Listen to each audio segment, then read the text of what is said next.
Fan de crédit, en partenariat avec la Fédération du courtage en crédit.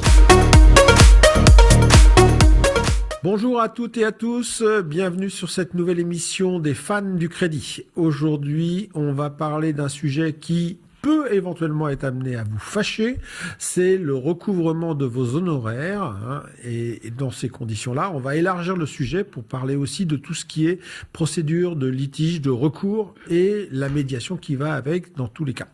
Je vous rappelle que l'évolution de la réglementation sur la protection du consommateur a rendu obligatoire la médiation de la consommation dans nos métiers, comme dans tous les métiers, et que par ailleurs, l'ACPR, notre autorité de régulation, fait très attention à l'écriture et à la tenue d'un registre sur justement l'enregistrement des litiges et des recours qui sont positionnés par rapport aux clients consommateurs et pas seulement consommateurs particuliers, même si c'est avant tout la législation porte en faveur de leur protection.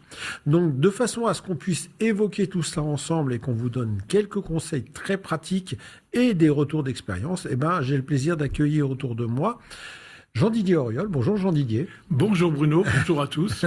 Donc fondateur et dirigeant du réseau Plurifinance. C'est cela. Et tu nous en parleras un petit peu parce que je vais vous donner la parole pour pouvoir exposer un petit peu et présenter vos structures. Mikim, alors je veux pas me tromper, donc je fais attention à mes prises de notes. Yang Paya, bonjour maître. Vous allez bien ?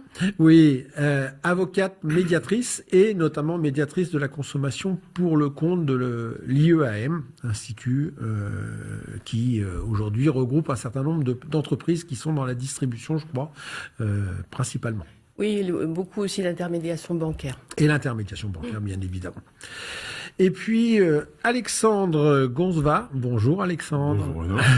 Donc, dirigeant actuel du cabinet Dorman, spécialisé en recouvrement de créances. Absolument, on fait du recouvrement de créances, tant pour les particuliers que pour les entreprises, donc B2B et B2C. Eh ben voilà.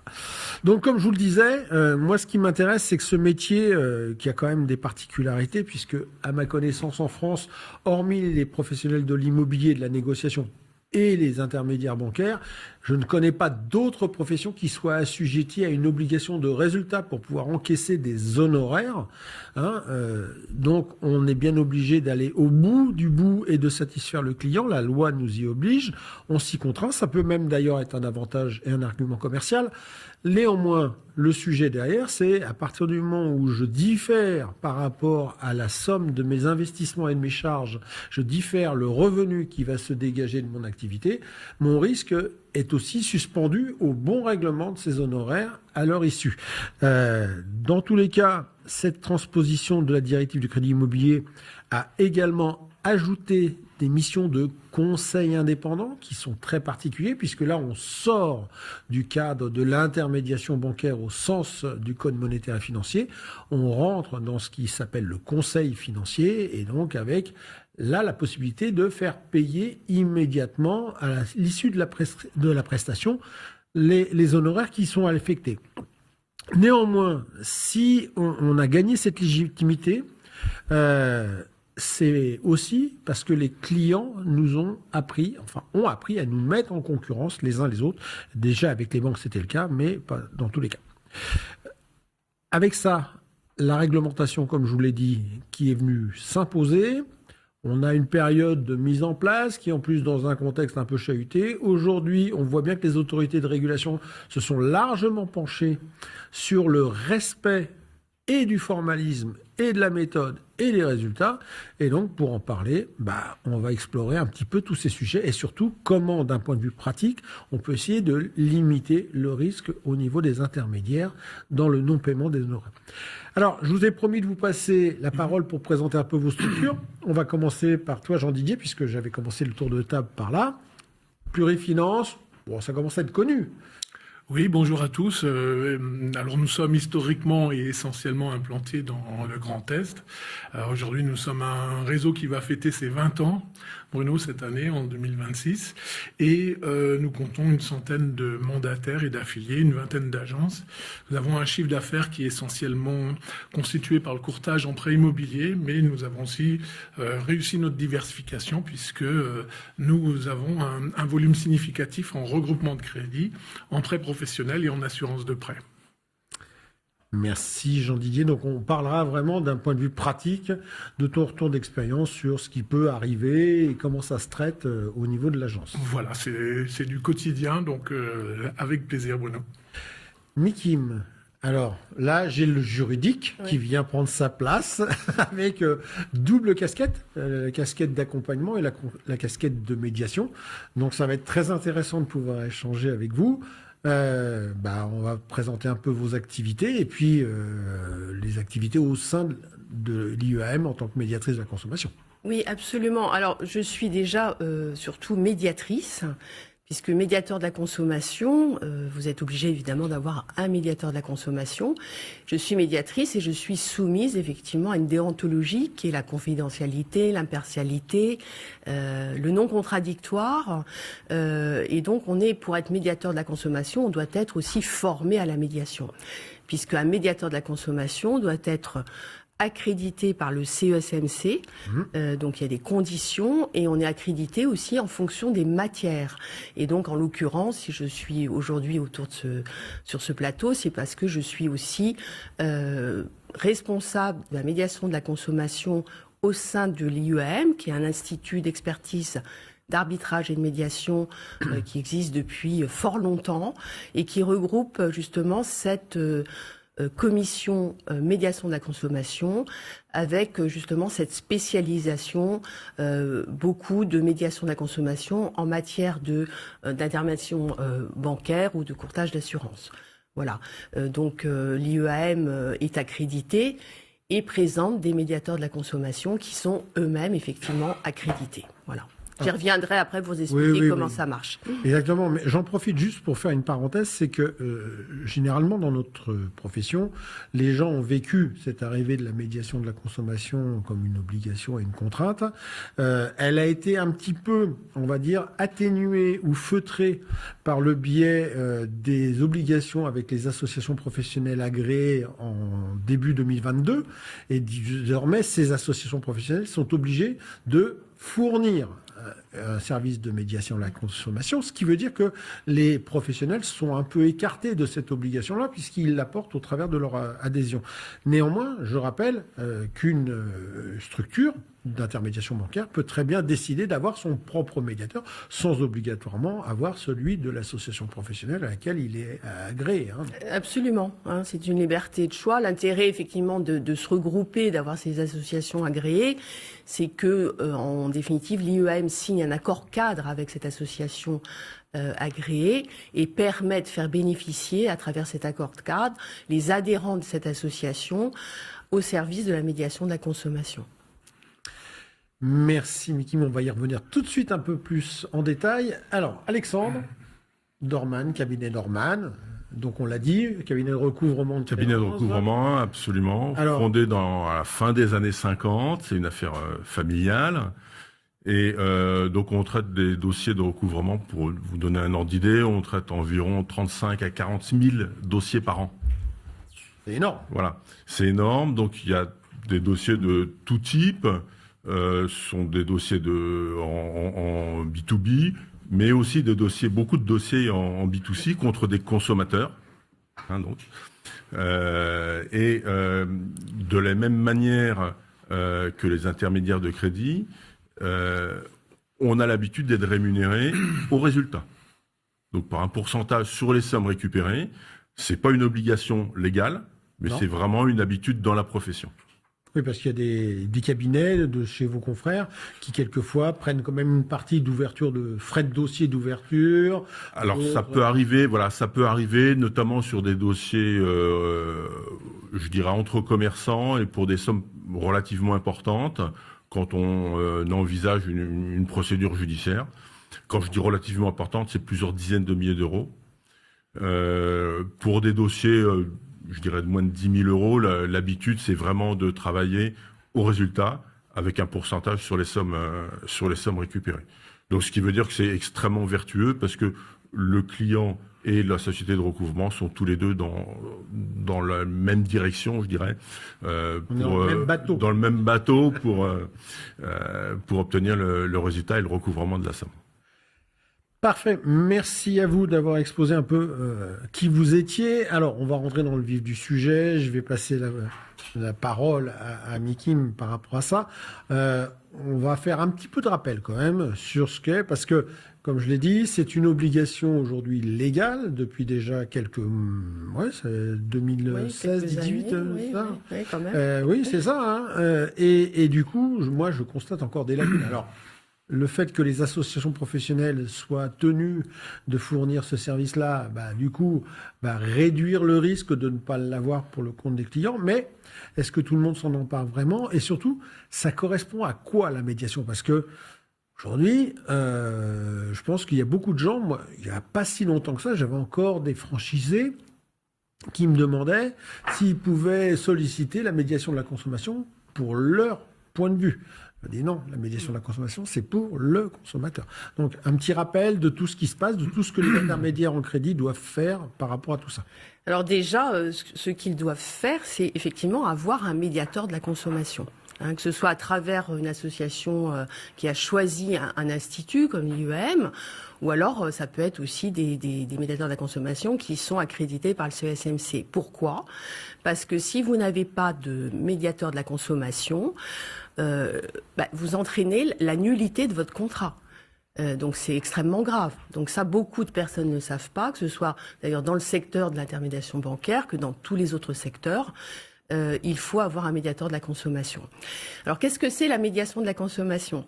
Médiateur de la consommation, déjà, comme je vous l'ai dit, c'est un médiateur qui est effectivement soumis à des règles strictes d'impartialité, de confidentialité, de non-contradictoire, c'est-à-dire que le médiateur peut avoir des entretiens individuels avec chacune des parties et ne pas référer à l'autre partie ce qu'il s'est dit. La particularité de la médiation de la consommation, c'est qu'il y a des règles de recevabilité préalable. C'est ça. On va repartir dans dans toute la frise. Alors, on va commencer par ça. Déjà, recevabilité, il faut que ce soit effectivement un litige, un différend entre un professionnel et un consommateur. Si ce sont deux professionnels, ça ne rentre pas dans le cadre de litige soumis au droit de la consommation, premièrement. Le médiateur va examiner, deuxièmement, si la demande n'est pas totalement irrecevable et infondée. Si c'est totalement irrecevable, infondé, c'est-à-dire qu'il n'y a pas de lien contractuel, ou vraiment la demande est complètement farfelue, à titre de sanction, de tout de suite, on va dire non, écoutez, on n'est pas compétent. Troisième condition, il faut qu'il y ait une réclamation préalable du consommateur. Alors, on invite effectivement le consommateur à le prouver par l'envoi d'une lettre commandée avec AR, ou au moins quelque chose qui prouve qu'il a fait une réclamation, puisque c'est la première chose qu'on va demander. Avez-vous la réclamation ? La réclamation, on va la transmettre au professionnel. Et le professionnel, il faut, en plus, j'ai oublié, il faut que cette réclamation n'ait pas plus d'1 an. Si elle date de plus d'1 an, ce n'est plus recevable de saisir le médiateur de la consommation. Il faut effectivement qu'il n'y ait pas de litige en cours devant les tribunaux ou qu'un autre médiateur n'ait pas été également saisi. Ça, c'est important. Après, qu'est-ce qu'on fait si toutes ces conditions sont remplies ? On transmet... Mais excusez 30 secondes. Pardon. Je reviens sur cette phase de réclamation, qu'on soit très clair pour les intermédiaires bancaires. Une réclamation peut s'exprimer, et la loi le dit comme ça, vous me corrigez si je dis une erreur, de toute forme, sous toute forme, c'est-à-dire que ça peut être une réclamation écrite, formalisée, non formalisée, par voie de réclamation recommandée, ça peut même être oral, le texte dit que toute forme, donc ça c'est la première chose. La deuxième chose, il y a une obligation de réponse aussi du professionnel saisi par la réclamation. Alors, ça se fait en 2 temps.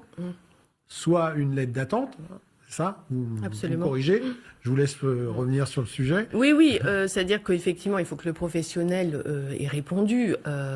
Donc, comme vous dites, soit une lettre d'attente, soit ait répondu effectivement aux différents arguments qui sont formalisés dans la réclamation. Alors, le problème que de la réclamation orale, le problème, il va falloir le prouver au médiateur de la consommation, puisque nous, on a des règles très strictes du Code de la consommation. Il faut qu'il y ait une réclamation qui ne date pas plus d'1 an. Donc ça, il faut, voilà, on invite effectivement quand on fait de nous des formations, en tout cas en matière de médiation de la consommation, on invite le consommateur à formaliser soit par mail, au moins pas forcément en lettre recommandée EKR, cette réclamation. Voilà. Donc ça, c'est important. Ensuite, après, je vous ai coupé, donc on revient sur le sujet. Alors ensuite, une fois qu'on a transmis aux professionnels la demande en fait du consommateur, il faut savoir que le professionnel n'est pas obligé d'entrer en médiation. Ce n'est pas une obligation. Avec l'IEM et les autres centres de médiation, d'ailleurs, les frais de médiation, les honoraires du médiateur de la consommation sont à la charge du professionnel, avec une grille préétablie qui est en général en fonction de l'intérêt du litige. Évidemment, on ne va pas prendre une somme qui est supérieure à l'intérêt du litige. Donc, il y a une grille progressive. Et le professionnel n'est pas tenu d'entrer en médiation. Donc, il peut dire, moi, je n'entre pas en médiation. Donc, on avise le consommateur en disant, il ne souhaite pas entrer en médiation. Voilà. Et donc, il reprend son entière liberté d'action devant les tribunaux ou autres moyens de recouvrement. Voilà. La deuxième chose, c'est que s'il entre en médiation, il peut en sortir à tout moment. Chacune des parties peut dire « moi j'arrête, c'est pas possible, j'arrête ». Et la particularité très importante en matière de médiation de la consommation, contrairement à la médiation, c'est que le médiateur, si les parties ne trouvent pas d'accord, doit rendre un avis. Voilà, il doit se positionner, qui n'est pas forcément en droit, souvent, qui tient compte quand même, effectivement, il ne faut pas que ce soit contraire à l'ordre public, ce qu'il va proposer. Il faut qu'il tienne compte, effectivement, des éléments du dossier, du contexte et puis des règles de droit également. Mais il va rendre un avis que les parties, les médiés peuvent suivre ou ne pas suivre, d'ailleurs. Et s'il ne le suit pas, il avise, effectivement, les parties qu'il met fin à la médiation. Voilà. Et sinon, l'avis peut être, après, les parties peuvent faire d'ailleurs homologuer aussi leur accord devant le juge, puisque autant l'accord est opposable entre les parties, entre les médiés, autant il n'est pas opposable vis-à-vis des tiers. Voilà, qu'est-ce que je peux vous dire de plus sur la procédure? Non, ce rapport, il est transmis aux deux médiés ou l'avis? Oui, bien sûr. D'accord. Bien sûr. Bien sûr. Il est transmis pour voir s'ils suivent ou pas l'avis. Est-ce qu'ils sont d'accord pour suivre l'avis? Et s'ils suivent l'avis, ils vont signer un accord. Mais quelquefois, on arrive à faire émerger un accord conventionnel avant que nous rendions un avis. D'accord. Et on a 90 jours aussi, voilà.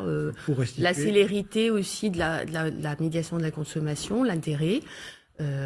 C'est un intérêt non négligeable.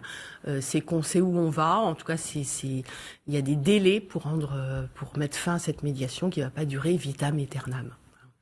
Alors, Jean Didier, justement, toi, opérateur du marché, comment tu reçois, toi en tant que chef d'entreprise et patron d'un réseau, mais tes mandataires, comment ils reçoivent ces informations, comment ils les digèrent et comment ils les appliquent? Est-ce que ça se passe bien? Est-ce que c'est intégré dans leur esprit? Alors, intégré, oui, parce que c'est quelque chose qui est régulièrement évoqué lors des prises de mandat, qui sont des mandats exclusifs chez nous. Et pour donner des chiffres, on doit faire à peu près 2000-2500 dossiers par an. J'ai regardé avant de venir notre taux de contentieux ou de pré-contentieux. Ça représente une dizaine de dossiers par an, ce qui est relativement finalement assez faible. Ça fait du 0,3%, du 3 pour 1000. Cependant, c'est toujours énergivore et on est très sensible à ces démarches. D'une part parce qu'elle engage l'image de l'entreprise. D'autre part parce que ces contentieux, ces précontentieux peuvent être révélateurs d'un dysfonctionnement au sein de l'entreprise. Une personne un mandant qui passe peut-être à travers des procédures. On est quand même un métier très encadré, très réglementé. Et donc, voilà, pour donner encore un chiffre, je crois qu'on a dû avoir deux ou trois fois un recours à la médiation, Bruno. C'est-à-dire que la plupart du temps, ça se passe de façon amiable, c'est ça, c'est ce qu'on privilégie. Au niveau du traitement du recours. Oui, parce que encore une chose peut-être, c'est que dans notre métier, les paiements sont très longs à venir, puisque vous savez qu'on peut présenter nos honoraires qu'une fois le déblocage du prêt intervenu. Donc ça veut dire souvent 4 mois après la première rencontre du client. Quand on rajoute de la procédure, on sait bien qu'une procédure classique à travers un avocat, ça se chiffre en mois et en années. C'est une des raisons, mais on y reviendra tout à l'heure, pour laquelle on privilégie absolument le règlement amiable en toutes circonstances. Alexandre, on avait dit B2C, B2B. Sur cette partie B2C, à quel moment les professionnels vous sollicitent ? Alors en fait, ils nous sollicitent après la facturation. Quand ça tarde. Quand ça tarde, voilà. Bon, bien sûr, il faut que la somme soit certaine, liquide et exigible. Exigible, ça veut dire après, donc facturation. Donc les professionnels nous sollicitent après avoir fait eux-mêmes des relances. Donc en général, il y a 2, 3, 4 relances téléphoniques, écrites, ou d'autres rendez-vous éventuellement. Et puis, à un moment donné, le professionnel se rend compte que tout seul, il n'y arrive pas. Le consommateur fait traîner, répond plus au téléphone, par exemple. Il voit son numéro et il répond plus. Il est quasiment blacklisté. Voilà, il est blacklisté. Et puis, une recommandée a été faite, aucune réponse. Donc là, à ce moment-là, le professionnel se rend compte que il est au bout de ses arguments. Et là, il faut qu'il transmette le dossier à un professionnel du recouvrement. Et l'intérêt, c'est, je dirais, 2 choses. Un, le fait que le dossier sorte du périmètre du professionnel du crédit pour entrer chez le recouvrement. Le consommateur va se dire « Ah, là, il y a quelque chose... » Il y a un aspect psychologique important. Il y a un aspect psychologique important de dire « Ah, les choses vont pas traîner parce que mon fournisseur m'a transmis le dossier à un professionnel du recouvrement. » Alors ça, cet aspect psychologique est vraiment très important. Et ensuite, il y a nos actions de recouvrement. Et je dirais que dans bien des cas, on est des facilitateurs de la chose, puisque souvent le dialogue est interrompu entre le professionnel et le client. Ils se parlent plus, ou quand ils se parlent, c'est de manière très virulente. Et nous, on arrive avec un œil extérieur et notre premier rôle, dialogue avec. Voilà, exactement. Notre premier rôle, c'est d'instaurer un dialogue avec ce qui est devenu un débiteur, pour déjà comprendre pourquoi ce paiement est retardé ou il n'y a pas eu ce paiement, et ensuite essayer de trouver une solution. Souvent, c'est des délais de règlement. Donc faciliter le dialogue entre les deux intermédiaires, les deux protagonistes, je dirais, pour pouvoir progresser dans la manière dont on trouve la solution. Vous communiquez habituellement, je ne parle pas forcément de vous deux, mais les médiateurs de la consommation et des éventuels OCR. Non, c'est extrêmement rare, C'est parce très que rare. nous, en fait, on est vraiment en amont du recouvrement. puisque, comme je l'ai dit, il ne faut pas qu'il y ait de procédure. Alors, le recouvrement, c'est autre chose, puisque Oui. là, on n'est pas sur On une n'est pas procédure encore judiciaire. Mais pour autant, on ne va pas communiquer parce que déjà, c'est confidentiel. Donc, moi, j'échange avec le. Non, mais vous pourriez Le avoir professionnel besoin et le- des actions qui ont été menées. Alors moi je sais qu'on a parfois des dossiers qui arrivent après une action d'un médiateur de la Oui. consommation, mais qui s'est soldé par un désaccord. Oui. D'accord. Voilà, il n'y a Ouais, pas eu on d'accord reprend le- entre les deux, et à ce moment-là, le professionnel dit il n'y a pas d'accord, moi maintenant, je transmets le dossier à une société de recouvrement. Il faut dire que nous, société de recouvrement, contrairement aux médiateurs de la consommation, on n'est pas neutre, on n'est pas impartial. Nous, on est Contrat. pour. Non, mais on est pour. On est côté créancier. professionnel, côté créancier. On défend les intérêts du créancier.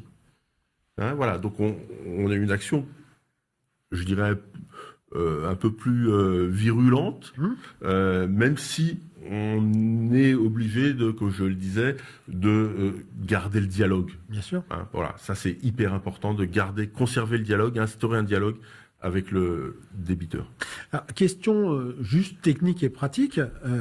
J'ai une créance qui n'est pas payée au titre d'honoraires, etc. Je peux pas, j'arrive en fin d'exercice comptable, c'est engagé. Est-ce que pour pouvoir la provisionner d'un point de vue de comptabilité, là pour le coup, il faut que le client est engagé soit auprès du médiateur, enfin pas non, puisque c'est le consommateur qui génère, soit il y a une action à la médiation qui est engagée par le consommateur, soit une action avec un contrat confié à un organisme de recouvrement pour que je puisse comptablement positionner et placer ma créance litigieuse. Alors, fiscalement, il faut que la créance soit définitivement irrecouvrable pour pouvoir l'approvisionner et la passer en perte. Donc, quand son propre client est une société qui est en liquidation, Oui, c'est différent. voilà. Quand c'est un professionnel, c'est plus délicat. Alors, certains clients travaillent avec des pourcentages. Ils savent qu'ils ont X% chaque année de dossiers définitivement irrecouvrables et puis ils passent ça en perte. D'autres, c'est plus au cas par cas. Et nos clients nous demandent, souvent en fin d'année, notre avis sur un dossier ou de délivrer un certificat d'irrecouvrabilité quand vraiment on n'arrive pas à obtenir le recouvrement. Ce qui est une bonne chose, parce que souvent, nos débats, ce sont avec les commissaires aux comptes pour justifier de telle ou telle provision.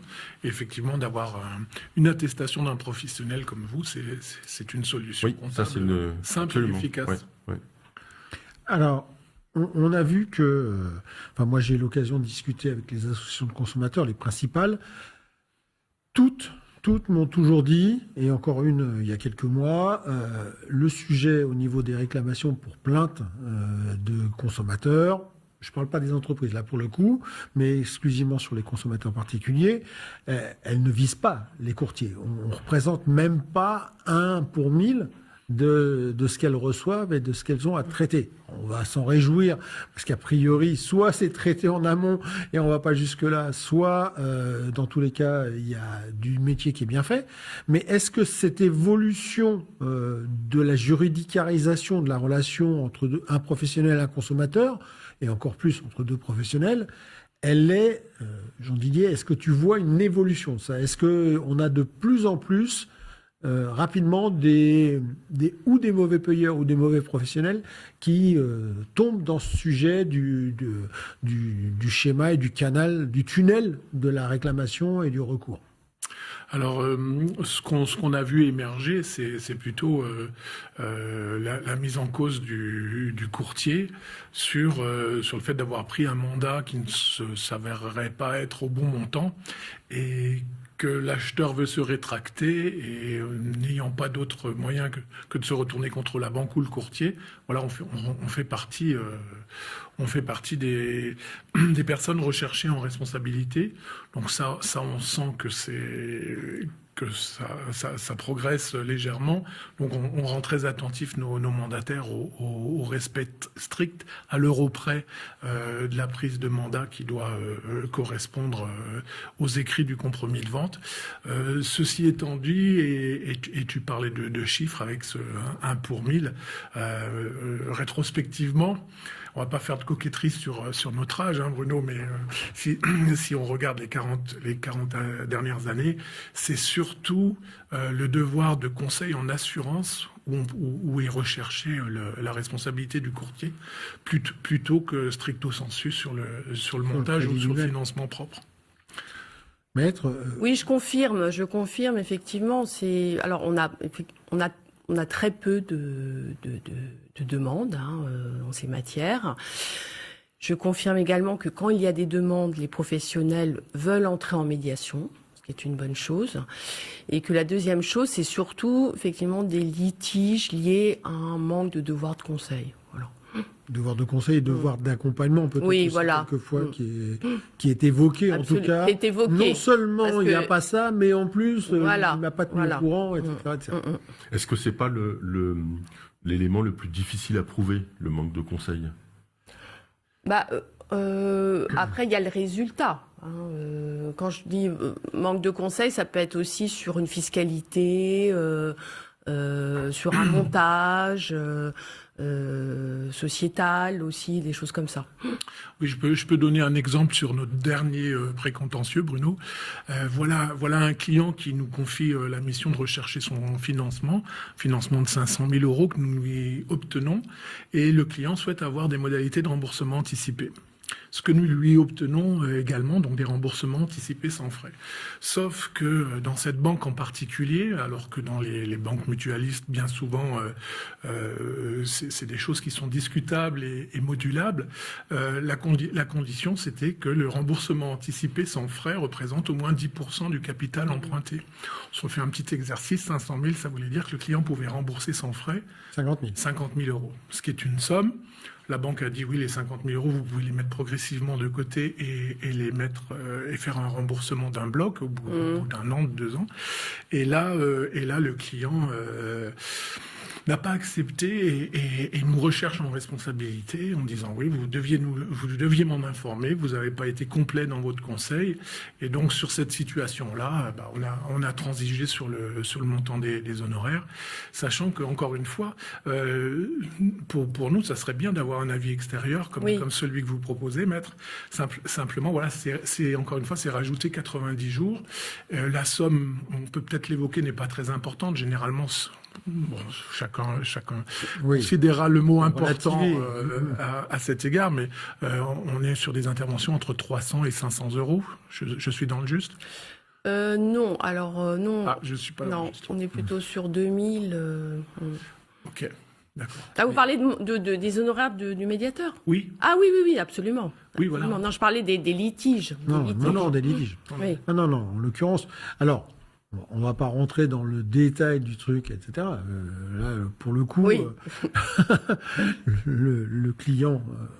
D'ailleurs, c'est à mon avis un sujet dans vos statistiques, maître, mais également chez nous, opérateurs, c'est le sujet de la mauvaise foi. Autant sur le professionnel, entre professionnels, on est souvent sur des problèmes de livraison, qualité, respect de délai, des choses comme ça. Mais je crois que le problème de la mauvaise foi est un problème majeur. Mais sur le B2C, c'est un problème de... C'est majeur. Et là, on peut avoir une mauvaise foi, en fait, qui est une sorte de fausse barbe pour des difficultés financières. Oui. Quelqu'un qui a des difficultés financières, qui est globalement de bonne foi, mais il veut pas payer parce que il n'a pas trop les moyens, et il va essayer de détourner ça en trouvant des faux arguments de mauvaise foi. Voilà. Alors, je ne suivrai pas, puisque je suis impartiale. En fait, il y a toujours derrière quelque chose. Oui. C'est l'intérêt de la médiation aussi, faire émerger le pourquoi de cette insatisfaction aussi. Après, si effectivement on le sent que c'est dilatoire de saisir le médiateur de la consommation pour... et en fait, il n'y a rien derrière, il n'y a pas d'argument qui pourrait aller à l'encontre du professionnel, on le voit tout de suite. Mais je dirais que dans l'expérience de la médiation de la consommation, l'intérêt, c'est justement le dialogue, comme vous dites, qui va se restaurer et se mettre d'accord sur les points de désaccord déjà. Certains pensent que c'est ça, l'autre pense que c'était ça, et on arrive souvent à trouver, à les mettre d'accord. Oui. Oui, alors sur le problème de la mauvaise foi, on voit parfois des consommateurs qui nous disent je suis pas d'accord sur tel point, alors ça peut être effectivement un manque de conseil, etc.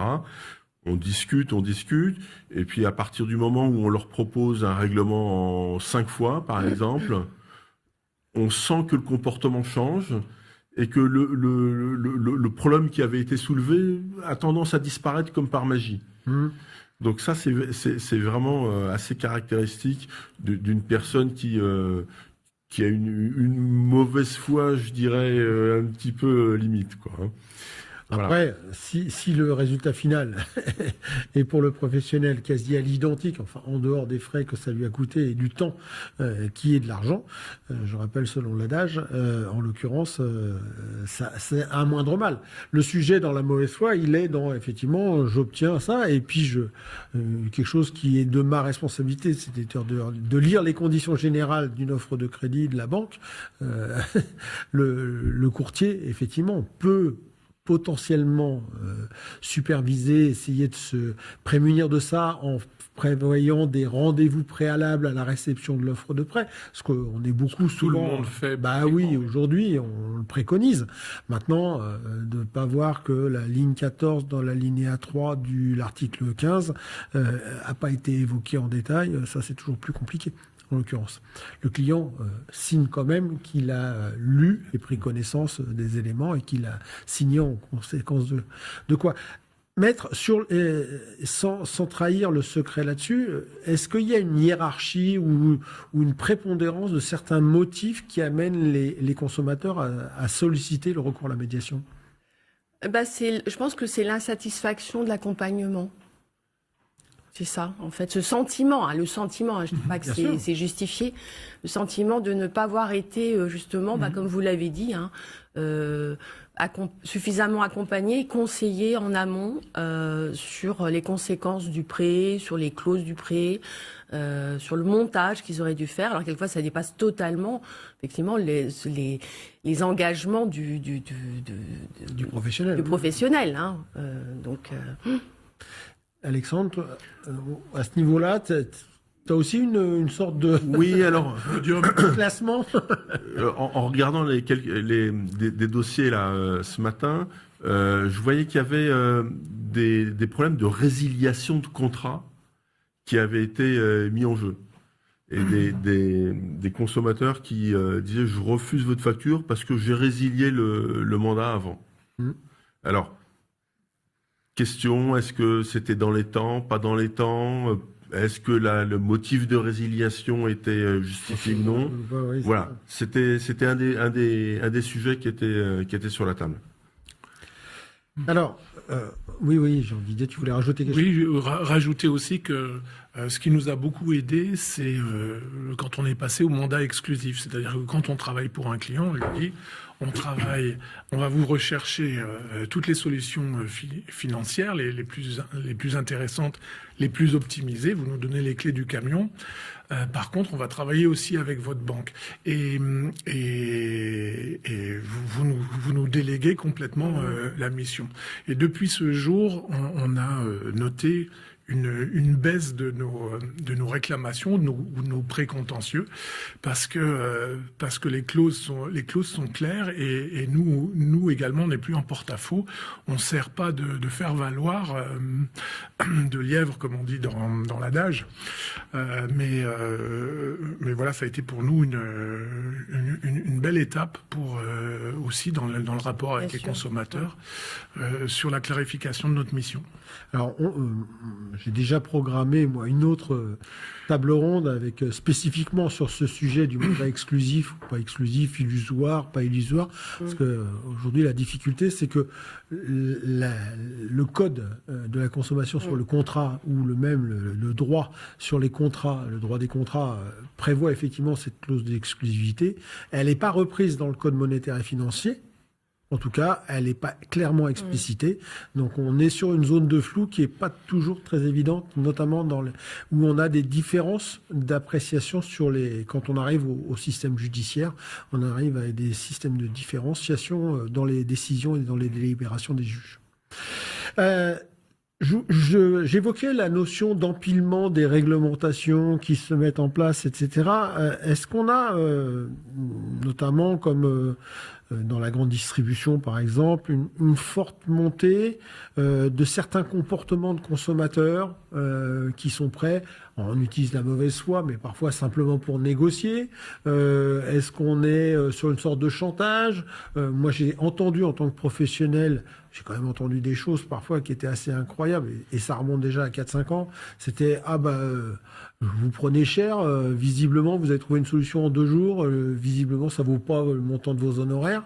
Bref, est-ce qu'on a une évolution de ce comportement? On l'évoquait un peu tout à l'heure, mais maintenant dans les motifs d'insatisfaction et qui vont simplement au stade de la réclamation ou du rechignement derrière.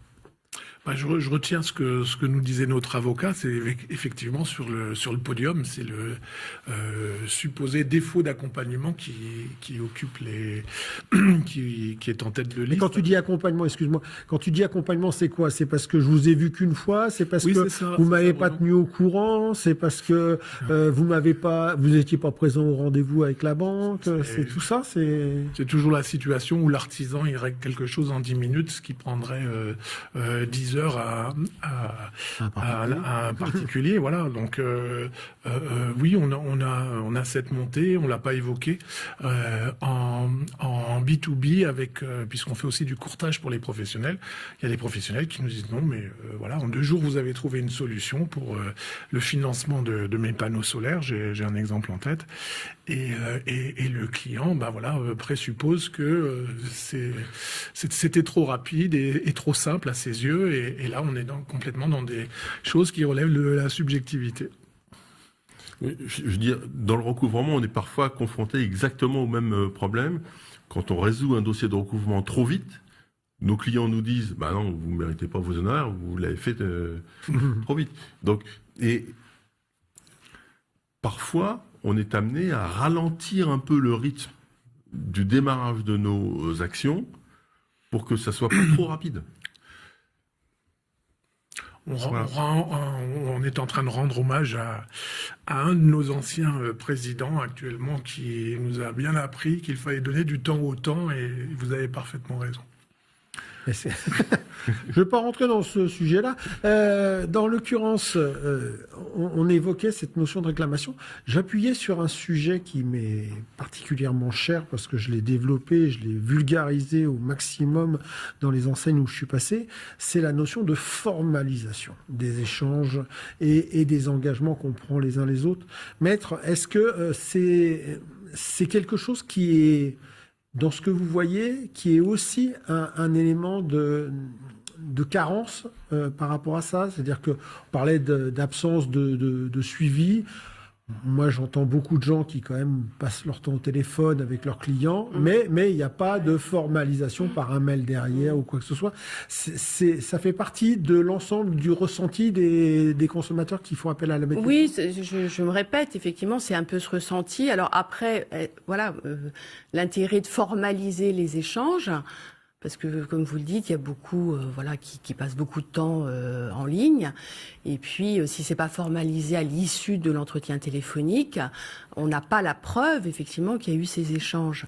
Donc, ça pourrait régler même en amont pas mal de différends, en disant aux clients, regardez, on a eu cet échange, j'ai fait un petit résumé de notre échange, tenir informé, d'ailleurs même dans mon métier d'avocate, c'est important de tenir informé ses clients de l'évolution d'un dossier. Et donc de le formaliser aussi par écrit, je crois. Vous avez tout à fait raison. Moi, j'ai en tête la formalisation des besoins en assurance. J'ai eu 2 précontentieux dans ma carrière. Il s'agissait d'un client commerçant qui avait souhaité, pour des raisons financières, se couvrir que sur le décès et l'invalidité, et puis qui s'est tiré un feu d'artifice dans la joue le 31 décembre, et qui est venu après nous chercher en responsabilité en nous disant « Mais pourquoi vous nous avez pas assuré ?» Ça se passe qu'en Alsace. En plus, le soir de la Saint-Étienne. Voilà. Et un deuxième cas où un couple qui faisait beaucoup d'investissements locatifs, on cherchait à équilibrer, voilà, je dis on, alors que c'était à eux de chercher à équilibrer le loyer et l'échéance de prêt. Et on le faisait à l'économie en n'assurant pas monsieur sur le décès. Monsieur est décédé, et après la cliente est venue nous dire mais pourquoi vous n'avez pas couvert mon mari, et c'est là où ça nous protège, Bruno, tous ces des bonnes pratiques, ces formalisations. On insiste auprès de nos mandataires pour qu'il y ait des mails, pour qu'il y ait des écrits, et surtout à chaque étape sensible d'un dossier qu'on reformule bien. Oui, je suis tout à fait d'accord avec ça, parce que à partir du moment où on va faire un recouvrement contentieux et on va échanger des arguments, on va en premier lieu s'appuyer sur des preuves. Bien sûr. Qu'est-ce qui est signé, ce qui n'est pas signé, ce que l'un a dit, ce que l'autre a dit, des lettres de recommandés éventuellement envoyées. Et donc, formaliser ce qui s'est dit, les accords, c'est hyper important. Je pense qu'on a trouvé un consensus, en tout cas, sur les motifs et sur la façon de pouvoir un peu aider à les limiter. Je voudrais, avant qu'on finisse de traiter ce sujet, faire le parallèle ou la liaison avec d'autres formes d'assurance qui peuvent exister aujourd'hui. Je pense que c'est pas toujours très clair. Quand je dis ça, c'est un pléonasme, je fais ça exprès du faux profane. La différence et les différents moments où interviennent les différentes assurances qu'ils prennent, notamment les risques, la PJ, protection juridique, la RC Pro, la responsabilité civile professionnelle, à quel moment ça vient, à quel moment ça vient pas. Alors, dans le monde de l'entreprise, c'est assez facile. Absolument, oui. En B2B, c'est assez courant, assez facile. En revanche, avec des clients consommateurs, les assurances sur le paiement, là, c'est plus compliqué. Et je vois pas trop comment on peut avancer là-dessus, quoi. Maître, vous voyez, vous, ces sujets-là arriver à un moment ou un autre où où on vous sollicite au moins pour avoir une explication par rapport à ça. Par exemple, oui, le client m'attaque parce que j'ai eu un défaut de conseil, comme le disait Jean Didier. Est-ce que c'est pas ma protection juridique qui peut prendre le relais ou quoi que ce soit? C'est ce que vous voyez ou pas? En tant qu'avocate, oui, pas en tant que médiatrice, oui, mais en tant qu'avocate, d'ailleurs, on est même tenu, c'est une obligation déontologique, de demander au client de l'aviser. Regardez si vous n'avez pas une protection juridique. Regardez, fouillez dans votre contrat d'habitation, contrat bancaire, quelquefois des cartes bleues, des assurances quelconques. Vous trouverez certainement une protection juridique qui prendra en charge une partie, parce que c'est des forfaits, oui, faut bien savoir. sûr. Mais c'est vrai que c'est une obligation de leur rappeler qu'ils ont droit à une protection juridique, tout comme d'ailleurs leur rappeler si, en fonction de leurs revenus, qu'ils ont droit à l'aide juridictionnelle. J'ai pas eu de cas de mise en œuvre de RC Pro. Elle est là pour nous prémunir en cas pour moi, de gros dommages. Je pense à un détournement ou une complicité. Oui, c'est une faute professionnelle. Très grave et très avérée. Mais au quotidien, on avait peut-être eu un cas de protection juridique, mais qui mettait en cause la banque qui commercialisait la protection juridique. Donc, c'est pas aller plus loin. D'accord. Alors, sachant que dans la protection juridique, elle est parfois pas très clairement explicitée, elle est noyée soit dans le même contrat d'RC Pro, il y a une annexe où il y a une clause complémentaire, etc. Parfois, elle est complètement identifiée. C'est dans la RC Pro, c'est pareil. On peut avoir des RC Pro qui sont liés exclusivement à l'exercice du métier, et il peut y avoir d'autres formes de responsabilité civile professionnelle, telles que celle d'un dirigeant vis-à-vis de ses salariés, telles que celle d'un responsable de réseau. Il y a des RC Pro de franchiseurs, ça existe. Donc, on fera attention à tous ces sujets-là. Mais effectivement, c'est bien aussi que nos auditeurs intermédiaires en banque sachent à quel moment et à quoi correspondent chacune des assurances dans lesquelles ils souscrivent et puis pour lesquelles ils sont censés être protégés. Et ce que disait notre collègue du recouvrement, la liste des pièces pour la mise en œuvre d'un dossier de RC Pro, là, on a intérêt à avoir formalisé parce que sinon, c'est peine perdue. On est complètement d'accord. Sur je vais finir un peu avec toi, Jean-Didier, sur les assurances. Toi, tu évoquais des risques sur les assurances. Comment tu gères vis-à-vis de tes équipes, puisque tu nous as dit que c'était des mandataires? Toi aussi, tu fais régulièrement, tu disais que tu faisais référence, tu faisais des piqûres de rappel, mais s'agissant eux-mêmes de leur couverture, etc., comment tu agis? Tu t'assures qu'ils ont bien effectivement des assurances, tu regardes si jamais il y a un taux de sinistralité qui est plus fort sur certains mandataires, etc., et tu as des actions de remédiation, hein, on aime bien ce terme dans le monde juridique. Ça se passe comment au quotidien chez un courtier? Alors au quotidien, bien entendu que voilà, on recueille les RC Pro. Certains réseaux prennent même les RC Pro de leurs mandataires en compte et les souscrivent eux-mêmes pour être sûr pour s'assurer de la couverture assurantielle de leurs équipes. Nous, chaque année, on fait une mise à jour du dossier de chacun de nos mandataires et on s'assure, y compris pour les attestations URSSAF, y compris pour toutes leurs obligations professionnelles, que toutes les conditions sont bien respectées. Eh ben, nous voilà au terme de cette table ronde. Alors, c'est un sujet assez austère, hein, bien évidemment, et je vous remercie de l'avoir rendu accessible vis-à-vis des uns et des autres. J'aime bien laisser la fin à chacun d'entre vous auprès d'un petit conseil que vous pourriez donner à nos auditeurs, sachant qu'on va se focaliser sur les intermédiaires bancaires.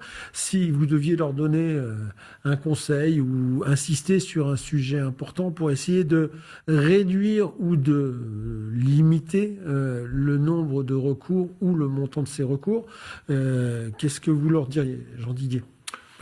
On l'a vu tous les quatre ensemble, maintenir le dialogue le plus longtemps possible avec le consommateur. On a pu rappeler aussi vos capacités d'intervention en la matière. Moi, j'aimerais terminer par un adage qui n'est pas un adage alsacien, peut-être qu'il existe, mais il vaut mieux un moineau dans la main qu'une colombe sur le toit. Voilà. Donc libre à chacun de l'interpréter, mais effectivement privilégions, parce qu'il en va de notre image, de notre paiement, de notre éthique aussi, le dialogue au maximum, même si parfois la mauvaise foi est évidente, mais voilà, tu l'as dit aussi, le temps c'est de l'argent, donc il faut mettre notre énergie là où elle est bénéfique. Oui, puis un client satisfait peut en ramener un ou deux. Un client mécontent nous en pique 10, c'est ce qu'on dit dans l'adage aussi. Miki ? Oui, moi, très rapidement, je partage effectivement votre point de vue. Accompagner, ça c'est très important. Être à l'écoute, ça c'est le propre de la médiation.